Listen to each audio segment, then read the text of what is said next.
Good morning. I'm going to be talking about this question of the day that I posted on Facebook a couple of days ago. This is taken from the UKMT Junior Maths Challenge, and it says, which of the following is divisible by all of the integers from 1 to 10 inclusive? For anyone that's watching this and is not sure what an integer is, another word for an integer we could use is a whole number, so no decimals are allowed.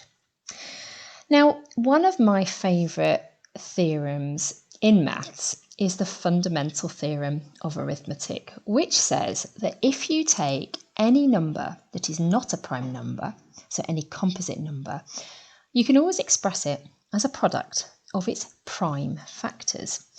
And I love prime numbers so much that any time I get to use them, I will. So when I look at this question, I think, oh my goodness, I'm going to use the prime factorizations. Now, if I think about my prime numbers only have two factors, 1 and themselves. So 1 is not a prime number because it only has one factor. So my primes are 2, 3, 5, 7, 11, 13, 17, 23. And if I want to go on, I've got 29, 31, etc., etc. So I'm going to be using prime numbers today to show you how I would answer this in a really quite straightforward way. Right, so I'm going to take every single calculation from A, B, C, D and E and basically prime factorise them. Now I notice that 23 is actually a prime number, so I can't actually break 23 down, but 34 breaks down into 2 lots of 17. I also notice that 2 and 17 are both prime numbers. So another way I could write 23 multiplied by 34 is 2 multiplied by 17 multiplied by 23. I confess that it doesn't look in the same order, so I usually like to write them numerically, but I'm going to write it 23 multiplied by 2 times 17. So if you're not really sure where I got those numbers from, you can hopefully now see. Okay, so as I said, 34 was 2 lots of 17. Right, when I have a look at that list, I can see that definitely 2 is a factor. 1 is a factor of every number, so I can tick that off my list. But unfortunately, 17 and 23 are both prime numbers. So I don't actually have any of the other integers between 1 and 10, which are factors of A. So I'm going to cross A out. It definitely can't be A. As I said, 1 is a factor of every whole number, so I'm going to leave that ticked off in my list for every single one of these. Now, I've already done 34, which is 2 lots of 17, so I don't really need to do that again, but I'll just write it underneath here, just for consistency.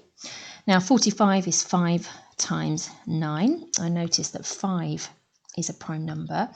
And if I want to break 9 down into a couple of prime numbers that multiply together to make it, I can see that 9 is 3 lots of 3. 34 is 2 lots of 17, as we've said before. So I can therefore conclude that 34 multiplied by 45 is actually 2 lots of 17 multiplied by 3 times 3 times 5. And I'm just going to circle those because I always circle prime numbers. I just do.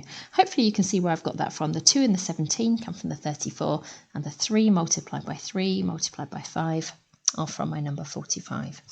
So in my list of integers from 1 to 10, I know that 1 is a factor. Definitely 2 is a factor because I can see that 2 is a factor when I write it out in that factorization. I can see that 3 is a factor for sure. I can see that 3 times 3, which is 9, must be a factor. I can see that 5 is a factor. And I know that 2 times 5 makes 10, so that has to be a factor.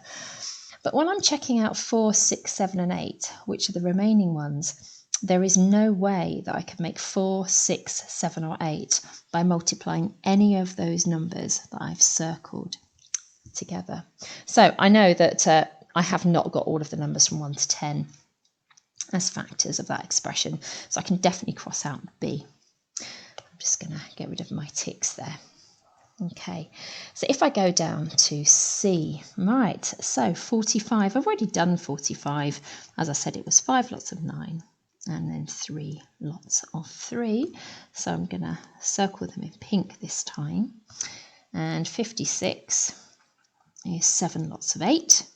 I know that 7 is a prime number. Let's put that in a green one so you can see the difference between where those factors came from. I know that 8 is 2 lots of 4. And I know that 2 is a prime number and 4 is 2 lots of 2. I'm going to circle my primes because I like doing that. Okay, so I can say that 45 must be the 3 multiplied by 3 multiply the 5. Sorry, just made a little mistake there. It's okay to make mistakes as long as you realise you've made them. I think we're all human, aren't we? We're not robots. We will make mistakes when we're doing our maths. So 45 is 3 multiplied by 3 multiplied by 5. Just going to circle those so you can see where they're from. And 56 is 2 lots of 2 lots of 2 lots of 7. Oops. Circle those so you can see where those are from. Now, if I'm thinking about my numbers from 1 to 10, I'm just going to make my little list there so I can tick them off each time. I like to be methodical when I'm working. Now, as we already said, 1 is a factor of every number. I can see that 2 is a factor because I have 2 circled, so that must be a factor. I've got a 3 that's been circled. That's lovely. Now, I can also see a 2 multiplied by 2. Well, 2 multiplied by 2 is 4. That has to be a factor. There's my number 5 there. Now, 6. I can make 6 by doing 3 lots of 2. So 6 must be a factor. I can see 7 over there, which is really nice. Now 8. I know that 8 is 2 multiplied by 2 multiplied by 2. So I know that 8 is a factor. Get my yellow highlighter out because I know that 3 times 3 is 9. So 9 has to be a factor. And then finally, I can see that 5 times by 2 is 10. And I have found my answer. I can see that the numbers from 1 to 10 have to be factors of 45 by 46 because of the prime factorizations. If I wanted to, I could check D and E, but I've already found my answer there. So I'm going to go for answer C. I'm going to stop that now because I think that I don't really need to go on any further. But what I will do is leave you the task of checking D and E. Can you write prime factorizations of those numbers? And therefore, can you see why C was the only possible option? Thanks very much for listening. Bye-bye.